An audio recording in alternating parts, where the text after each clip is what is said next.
I also think for women in midlife, it's also to say what works for you. I can't tell you how many women I've worked with, especially people who were in long-term narcissistic relationships, who went through the nightmare of those divorces and then finally set up their own residence and all of that. And they feel such a sense of calm being in a home where they don't have to wait for when my partner comes home, right? Different. And they'll say, I don't know that I ever want someone in my space again. And I said, then that's fine. And they'll say, well, why would anyone want to be in a relationship like that? I said, someone will.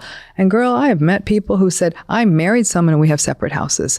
They're saying, I just needed my own spot. And I actually was like, that's a really cool idea. They actually happen to live on the same subway line. So it's like not that hard. It's like 4 stops away kind of thing. And she said, we're together 3 nights of the week and we're separate 4. And those 3 nights are connection and snuggles. And we go out and all that. But those other nights we both work. We love our careers. It gives me a separate spot. It gives me a spot where she has adult children now, but they know it's their spot with her. And then I think they come together and, in this particular case, I'm thinking of in his home, but sometimes hers. Yeah.